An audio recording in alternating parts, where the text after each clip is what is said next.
Deloitte और SBI life की एक स्टडी के हिसाब से 47% इंडियंस अपनी लाइफ इंश्योरेंस पॉलिसी को बीच में ही सरेंडर कर देते हैं। हाँ, सही सुना आपने। लगभग आधे लोग जो इंश्योरेंस पॉलिसी लेते हैं उसे पूरा नहीं करते।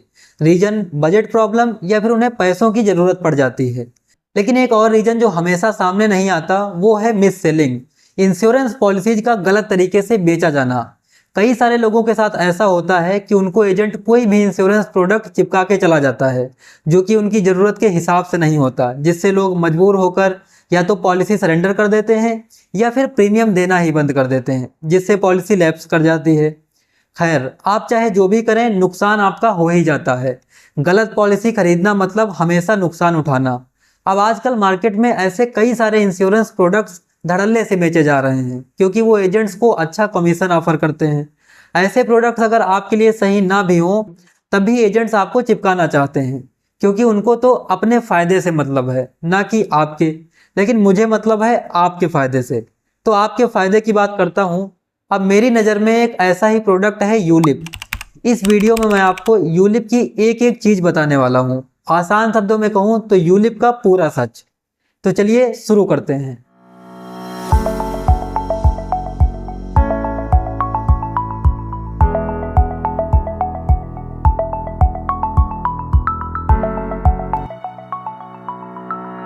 तो देखिए, यूलिप एक फाइनेंशियल प्रोडक्ट है जो इंश्योरेंस और इन्वेस्टमेंट दोनों को कंबाइन करता है। आप जो भी प्रीमियम पे करते हैं उसका एक हिस्सा इंश्योरेंस कवर के लिए जाता है, बाकी हिस्सा स्टॉक मार्केट में इन्वेस्ट किया जाता है। इसके साथ ही जो प्रीमियम आप पे करते हैं उस पर आपको सेक्शन 80C के अंडर टैक्स डिडक्शन मिलता है, यानी आपको 1.5 लाख तक कोई टैक्स नहीं देना पड़ता है। और उसके बाद भी at the time of maturity जो आपको अमाउंट मिलेगा वो भी कंप्लीटली टैक्स फ्री होगा अंडर सेक्शन 10(10)(d). अब मिस सेलिंग की असली कहानी यहीं से शुरू होती है। एजेंट आपको बोलता है कि एक ही प्रोडक्ट में दो फायदे, लाइफ इंश्योरेंस भी मिलेगा और इन्वेस्टमेंट भी, और तो और इसके साथ ही टैक्स बेनिफिट्स भी। क्या बात है। तो इसको ना अच्छे से एक्सपोज करते हैं। तो शुरू करते हैं पहले फायदे के साथ, लाइफ इंश्योरेंस। तो अब ना आप हमको बस ये बताइए कि आपको कितने लाइफ इंश्योरेंस कवर की रिक्वायरमेंट है। अब जैसे लाइफ इंश्योरेंस का पर्पज़ यही होता है कि हमारे ना रहने के बाद जो भी हमारी फैमिली के खर्चे हों वो आसानी से चलते रहें। बच्चे अगर अच्छे स्कूल में पढ़ते हैं तो पढ़ते रहें, अगर आप वहीं रेंट पर रहते हैं तो आपके ना रहने के बाद आपकी फैमिली को वहाँ से भागना ना पड़े, मतलब रेंट पे कर सकें। डेली खर्चे जो भी थे वो खर्चे भी चलते रहें, मतलब ओवरऑल फैमिली को खर्चों को लेकर कोई कंप्रोमाइज़ ना करना पड़े अगले 15 से 20 सालों तक। तो इसके लिए मेरे हिसाब से आपके पास आपकी एनुअल इनकम का 15 से 18 टाइम्स का कवर होना ही चाहिए। अगर कोई लोन सोन्स हैं तो उन्हें भी कंसीडर करना बहुत ज़रूरी है। तो इस हिसाब से अगर आपकी एनुअल इनकम 6 लाख है, मतलब 50,000 रुपये पर मंथ है, तो आपके पास 90 लाख से 1.8 करोड़ तक का कवर तो होना ही चाहिए। तो अब आपको ये पता चल गया कि आपको कितने कवर की ज़रूरत है, मतलब कितना कवर लेना चाहिए। तो चलिए अब यूलिप में 1.8 करोड़ के कवर का प्रीमियम चेक करते हैं। तो हमें क्या मिला? हमें मिला ये एक प्लान जिसमें आपको 98.4 लाख के कवर के लिए 20,000 रुपये पर मंथ यानी 2,40,000 रुपये सालाना का प्रीमियम पे करना पड़ेगा। और ये भी हमें बड़ा ढूंढने के बाद मिला, वरना तो इतने प्रीमियम में बस 25, 30, 35 लाख तक के कवर ही मिल रहे थे।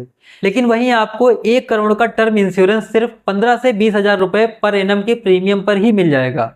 और अब घूम फिर के बात यह भी है कि अगर आपकी टोटल एनुअल इनकम ही 6 लाख रुपए है और आप उसमें से अगर 2,40,000 रुपये का यूलिप प्रीमियम ही पे कर देंगे तो बाकी खर्चे का क्या? और अगर अब आप उनमें से हैं जो साल का 12 से 15 लाख कमाते हैं और आप आसानी से 2 से 2.5 लाख का एनुअल प्रीमियम पे कर सकते हैं, तो पहली बात यह है कि इस 1 करोड़ के कवर से आपका क्या ही भला होगा।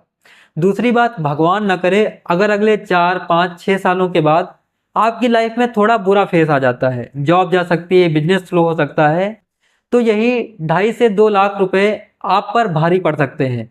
और ध्यान देने वाली बात यह भी है कि यूलिप प्रीमियम कोई एसआईपी जैसा नहीं है कि अगर मिस भी हो जाए तो कोई बड़ा इम्पैक्ट नहीं होगा। अगर आप प्रीमियम मिस करते हैं तो आपको 15 से 30 दिन का ग्रेस पीरियड मिलेगा, और अगर आप विद इन ग्रेस पीरियड आप प्रीमियम पे करने में असफल रहते हैं तो आपकी पॉलिसी लैप्स हो सकती है।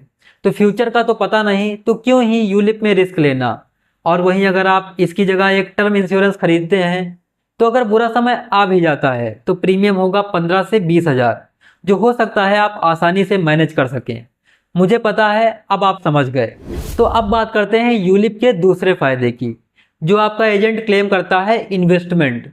तो जैसा कि हमने बात की थी, यूलिप में जो भी आप प्रीमियम पे करते हैं उसका एक छोटा सा हिस्सा इंश्योरेंस कवर के लिए जाता है, बाकी पूरा पैसा हो जाता है इन्वेस्ट। कहाँ इन्वेस्ट होता है? ठीक म्यूचुअल फंड्स की तरह ही यूलिप फंड्स में। यूलिप फंड्स का स्ट्रक्चर भी लगभग म्यूचुअल फंड्स के सिमिलर होता है। मतलब यूलिप में भी निवेश करने पर आपको म्यूचुअल फंड्स की तरह ही यूनिट्स मिलते हैं और उनके प्राइसेस को भी एनएवी कहते हैं। अब अगर आपको लग रहा है कि सब चंगा सी, तो आपको झटके लगने वाले हैं। अब देखिए, म्यूचुअल फंड्स में एक अकेला चार्ज होता है एक्सपेंस रेशियो, जो हमें पे करना होता है, लेकिन यूलिप में बहुत ज़्यादा तरह के चार्जेस होते हैं। तो यूलिप में सबसे पहला चार्ज है प्रीमियम एलोकेशन चार्ज। ये आपके प्रीमियम में से एज अ डिस्ट्रीब्यूटर कमीशन और एजेंट कमीशन के रूप में लिया जाता है। इस चार्ज से मुझे कुछ खास दिक्कत नहीं है, लेकिन दिक्कत इस बात से है कि आप जितनी भी बार प्रीमियम पे करते हैं, आपको एक डिफाइंड परसेंटेज ऑफ प्रीमियम ये चार्ज हर बार आपसे लिया जाता है। एग्जाम्पल के लिए, अगर आप कोई यूलिप पॉलिसी खरीदते हैं जिसका प्रीमियम एलोकेशन चार्ज 5% है और एनुअल प्रीमियम 1 लाख रुपए है, तो जितनी बार आप अपना 1 लाख का प्रीमियम इन्वेस्ट करेंगे, हर बार उसमें से 5,000 रुपये का प्रीमियम एलोकेशन चार्ज लिया जाएगा। मतलब 95,000 रुपये का ही एक्चुअल इन्वेस्टमेंट किया जाएगा। डरो मत, अभी तो शुरुआत है। अगला चार्ज है फंड मैनेजमेंट फी। ये वो चार्ज होता है जो आपके इन्वेस्टेड अमाउंट को मैनेज करने के लिए फंड मैनेजर को दिया जाता है, ठीक म्यूचुअल फंड्स के एक्सपेंस रेशियो की तरह। चलो, ये चार्ज तो बनता है। और IRDAI के हिसाब से यूलिप पॉलिसी में फंड मैनेजमेंट चार्ज 1.35% से ज़्यादा नहीं लिया जा सकता। अगला है पॉलिसी एडमिनिस्ट्रेशन चार्ज। ये वो चार्ज होता है जो इंश्योरेंस कंपनी आपकी पॉलिसी को मैनेज करने के लिए लेती है।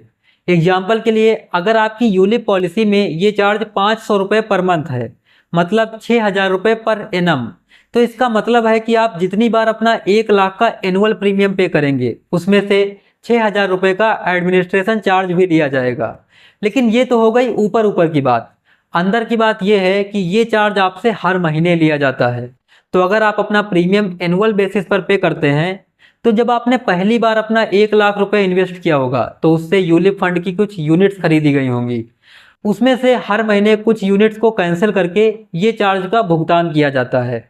आप जरा सोचिए, ये आपके रिटर्न्स को किस हद तक इम्पैक्ट करता होगा। अब अगला चार्ज है डिसकंटिन्यूएंस चार्ज। मतलब आपको पॉलिसी बंद कराने के लिए भी एक चार्ज देना पड़ेगा। ये चार्ज आपकी सरेंडर वैल्यू में से डिडक्ट किया जाता है और इसका परसेंटेज आप पॉलिसी किस साल में डिसकंटिन्यू करते हैं इस पर डिपेंड करता है। मान लीजिए, अगर आप 5 साल के अंदर ही पॉलिसी सरेंडर करते हैं तो ये चार्जेस काफ़ी ज़्यादा होते हैं। जैसे जैसे पॉलिसी पुरानी होती जाती है, ये चार्ज कम होते हैं। अगला चार्ज है मोर्टेलिटी चार्ज। ये वो एक्चुअल चार्ज होता है जो आपको इंश्योरेंस कवर प्रोवाइड करने के लिए लिया जाता है। ये चार्ज भी आपको कोई अलग से नहीं देना पड़ता। ठीक एडमिनिस्ट्रेशन चार्ज की तरह ही जो भी आप प्रीमियम पे करते हो वो इन्वेस्ट होता है किसी यूलिप फंड में और उससे आपको कुछ यूनिट्स मिलते हैं। अब इन यूनिट्स में से ही कुछ यूनिट्स को कैंसिल करके मोर्टेलिटी चार्ज को भी पे किया जाता है। और अब जरूरी बात यह है कि जब भी आप किसी ऑनलाइन वेबसाइट पर किसी म्यूचुअल फंड या यूलिप फंड के रिटर्न्स देखते हैं, 1 साल, 2 साल, 4 साल के, तो वो एनएवी रिटर्न्स होते हैं। म्यूचुअल फंड में एनएवी रिटर्न्स को कैलकुलेट किया जाता है एक्सपेंस रेशियो को निकालकर। मतलब वो रिटर्न्स आपने एक्चुअल में कमाए होते हैं। लेकिन यूलिप फंड में एनएवी रिटर्न्स का मतलब होता है वो वाले रिटर्न्स जो आपने फंड मैनेजमेंट फी देने के बाद कमाए हैं, लेकिन मोर्टेलिटी चार्ज देने के पहले। क्योंकि मोर्टेलिटी चार्ज एनएवी में से माइनस नहीं होता, बल्कि ये आपको अलॉटेड यूनिट्स में से कुछ यूनिट्स को कैंसिल करके लिया जाता है। एग्जाम्पल के लिए, सपोज आप 1 लाख रुपए का प्रीमियम पे करते हैं और उस टाइम एनएवी के प्राइसेस चल रहे थे 10 रुपये, तो आपको मिल जाएंगे 1,000 यूनिट्स। अब सपोज आपका मोर्टेलिटी चार्ज है 1,000 रुपये और वो कटना है, तो 1,000 रुपये आपकी यूनिट्स में से ही कटेंगे। जैसे पर यूनिट का प्राइस है 10 रुपये, तो 1,000 रुपये चार्ज करने के लिए आपकी यूनिट्स में से 100 यूनिट्स कैंसिल कर दी जाएंगी और आपके पास बचेंगी 99 यूनिट्स। तो इसीलिए आपने लोगों को कहते सुना होगा कि जिस यूलिप फंड में उनका इन्वेस्टमेंट था उसने तो 15% का CAGR रिटर्न दिया, लेकिन उनके रियल रिटर्न्स 8, 9, 10% ही रहे। यही रीजन है, आपको NAV रिटर्न्स ज़्यादा दिखेंगे लेकिन आपके एक्चुअल रिटर्न्स कम ही रहेंगे। अब ये है एक बड़ा धोखा, लेकिन सबसे बड़ा बिल्कुल नहीं। और हो सकता है आपको इस चार्ज से कुछ खास दिक्कत भी ना हो, क्योंकि यही तो वो चार्ज है जो आपको इंश्योरेंस कवर प्रोवाइड करता है। लेकिन देखो, अब यूलिप इंश्योरेंस और इन्वेस्टमेंट दोनों का कॉम्बिनेशन जरूर है। तो हो सकता है आप लोगों को लगता हो कि अगर पॉलिसी होल्डर की डेथ होगी तो उसको 10 लाख रुपए का इंश्योरेंस कवर भी मिलेगा और जितना उसका उस समय तक इन्वेस्टमेंट वैल्यू हो चुका होगा वो भी मिलेगा। तो आप पूरी तरह से गलत हो, यही छुपा है सबसे बड़ा धोखा। तो दो सिनेरियो लेते हैं। सिनेरियो 1, जितने सालों तक प्रीमियम पे करने के बाद भी उसके टोटल इन्वेस्टमेंट की वैल्यू इंश्योरेंस कवर जो कि है 10 लाख रुपए उससे कम रहेगी, और अगर उस दौरान पॉलिसी होल्डर की डेथ हो जाती है तो कंपनी नॉमिनी को 10 लाख रुपए का इंश्योरेंस कवर तो दे देगी, लेकिन इन्वेस्टमेंट और प्रॉफिट नहीं देगी। सिनेरियो 2, लेकिन अगर जब पॉलिसी होल्डर की डेथ होती है तब तक उसके टोटल इन्वेस्टमेंट की वैल्यू इंश्योरेंस कवर से ज़्यादा हो जाती है, मतलब 10 लाख से ज़्यादा। तो नॉमिनी को इंश्योरेंस कवर ना मिल करके जो उस समय उसकी टोटल इन्वेस्टमेंट वैल्यू होगी केवल वही मिलेगी। लगा ना आपको झटका।